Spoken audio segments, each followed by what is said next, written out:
atingem a dignidade, provocam uma despersonificação do imputado no processo penal.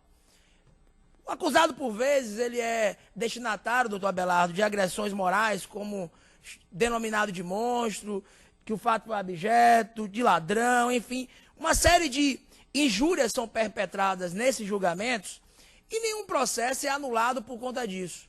Por vezes, a defesa sequer argue um eventual vício ou amorfismo ou nulidade por conta desse excesso acusatório ou do argumento de autoridade, como eu citei. Porque uma coisa é o argumento de autoridade, é aquele argumento que te leva para o fundo do poço processual, e às vezes quando nós olhamos para esse poço, para esse abismo, o abismo também olha para você. E é por conta disso que esse habeas corpus foi impetrado. Se o habeas corpus é, de fato, um remédio heróico, de origem imperial aqui no Brasil, por exemplo, ele também tem que ser manejado para situações onde o ordenamento jurídico é atacado de tal monta que não dá para esperar o processamento de uma apelação. Nós já tivemos precedentes, eu coloquei no habeas corpus, por exemplo, nesta turma criminal, onde, diante de uma nulidade absoluta, a sentença, por exemplo, foi condenada em sede de habeas corpus, nesse procedimento sumaríssimo, mesmo com a interposição do recurso de apelação. Para que nós possamos compreender o que se discute nessa ação penal condenatória, ao acusado, ao paciente Marcelo, no caso em tela, foi imputada a conduta, a suposta conduta de uma prática de um homicídio qualificado, e ele foi a julgamento pelo Tribunal do Júri, nobres desembargadoras. E nessa sessão de julgamento, durante a sessão de julgamento, ele foi destinatário de uma ofensa, de uma injúria racial, doutor Abelardo, chamado de negrinho pelo Ministério Público, no caso em tela, durante a sessão de julgamento. Não houve preclusão, porque a defesa técnica instantaneamente protestou durante a sessão de julgamento. Nós pré-constituímos a prova, nesse caso em tela, acostamos aqui o vídeo com todas as imagens, porque o Estado, por vezes, retira tudo do sujeito. Retira o direito a um tempo no processo razoável. Esse paciente ficou custodiado preventivamente por 5 anos e 4 meses, nesse caso penal.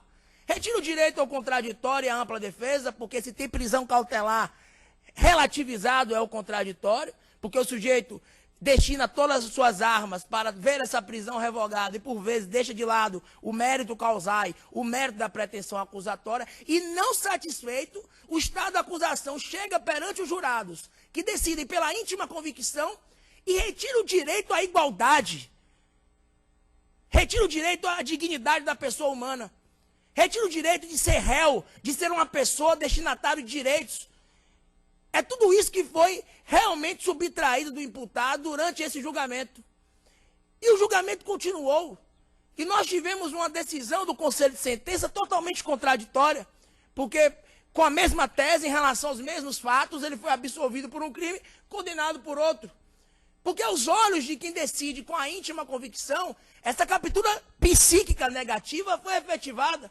Porque eu posso chegar durante uma sessão de julgamento aqui na Bahia, por exemplo, chamar alguém de negrinho, praticar um delito, e nós temos um grande professor aqui de direito penal na plateia, que é o professor Sebastião, e desde 2021 ele leciona isso.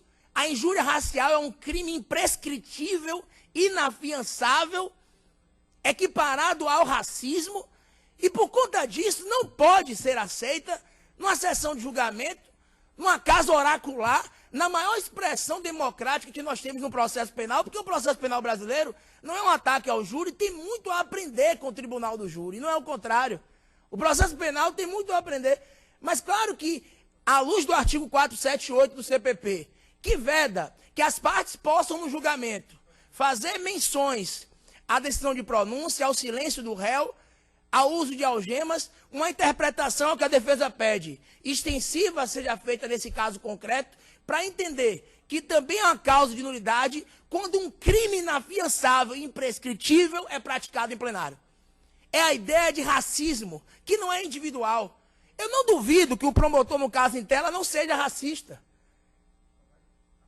Ribeiro diz que o racismo é muito mais, ele é institucionalizado, ele é estrutural.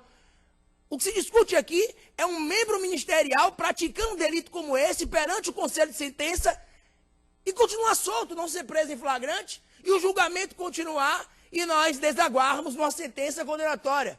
Quando o Supremo inadmitiu a legítima defesa da honra no tribunal do júri, ele defendeu a igualdade de gênero, entendeu que algumas teses e argumentos dialéticos espúrios perante o conselho de sentença violam o devido processo legal. São esses argumentos de autoridade e não autoridade do argumento. São coisas distintas. E o 478 do CPP veda isso. Então, até quando o Estado, em nome de punir supostos monstros, vai continuar, em alguns casos, claro, eu não quero generalizar, porque o racismo é justamente isso, uma generalização. Eu generalizo pela cor da pele, eu generalizo, em alguns casos, pela etnia, e é isso que o processo penal não pode abraçar. Nós não temos precedentes anulando sessões de julgamento por ofensas como essa contra o réu. Não se trata de uma imunidade ou de uma excursão da causa, não é isso. Mas se o processo penal é um jogo, estratégias devem ser respeitadas. Regras. Mas como lutar contra esse monstro? Se o réu não pode se recusar a participar do jogo processual, a não ser destinatário daquela acusação. Então é por tudo isso que a defesa pede nesse habeas corpus, porque se nós não temos precedentes, o que nós pedimos é que essa turma seja precedente. Se nós não temos o livro, que esses desembargadores sejam o livro, para definir que isso não seja mais possível em sessões de julgamentos e no processo penal. Porque é assim na vida e que seja no processo penal também. A prova está pré-constituída. Será que nós vamos deixar que questões processuais, burocráticas, obstáculos à admissão do habeas corpus, façam que nós possamos ignorar uma ofensa racial como essa? Eu até faço a minha culpa, porque durante o julgamento eu disse, eu não tenho lugar de fala. Todos nós temos lugar de fala. Não é culpa isso, porque a culpa acarreta na inércia. É mais do que isso, a responsabilidade que acarreta uma ação.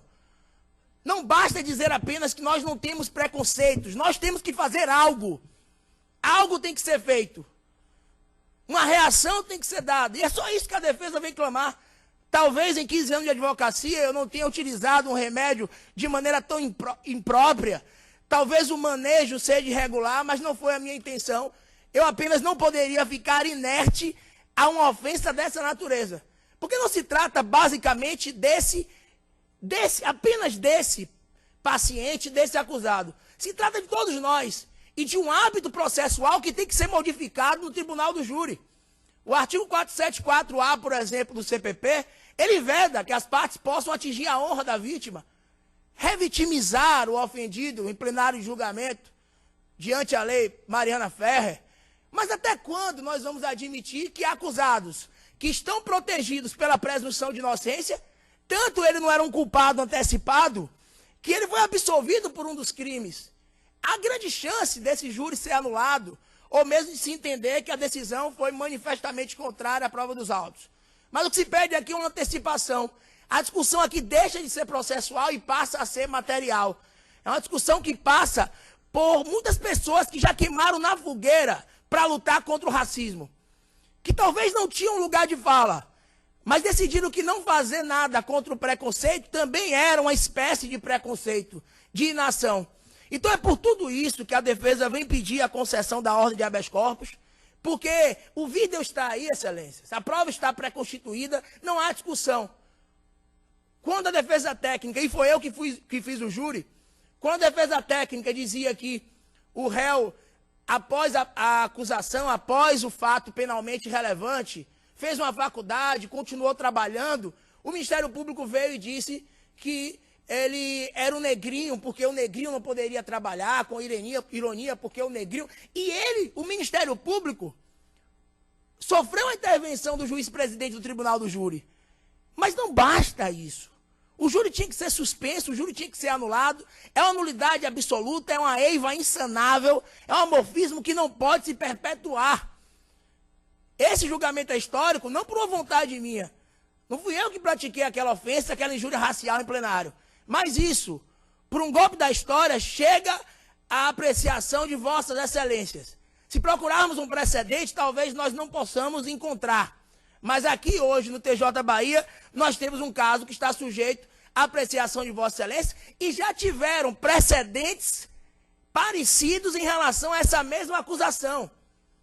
E nós fomos entendendo que o Instituto Processual não era correto, que a ofensa não foi suficiente para anular o júri, e continuamos com essa ideia de que esses argumentos de autoridade podem ser praticados no tribunal do júri.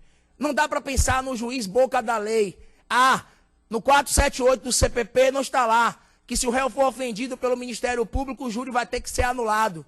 Mas em nome dessa teoria pura do direito, em nome dessa filosofia juspositivista, desse positivismo exegético, é que muitas barbáries, como o apartheid, o nazismo, o fascismo, foram praticados. Porque chegou uma hora que as pessoas disseram, a lei é assim agora. Não é mais o velho ódio contra o judeu. A lei é assim agora. Então nós não podemos normalizar condutas como essa.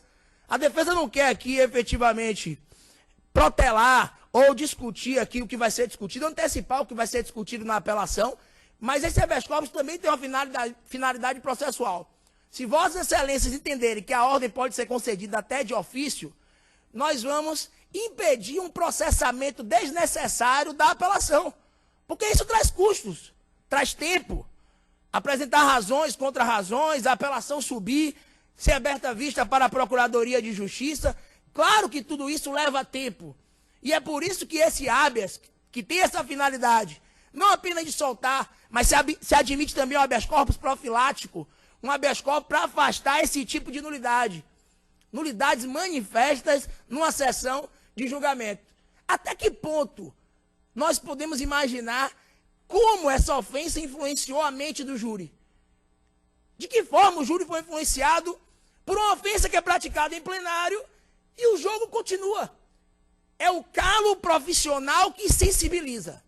Do jeito que eu chuto uma bola, do jeito que eu abro a maçaneta de uma porta, alguém chama alguém de negrinho num plenário de julgamento e o julgamento continua. E os jurados vão para a sala secreta e uma condenação é imposta. Porque o processo penal, em muitos casos, é isso. Uma cerimônia protocolar que antecede a imposição de um castigo. Nada que acontecer nesse processo vai impedir a condenação. Nem abusos acusatórios e essas arestas precisam, excelências, ser aparadas efetivamente.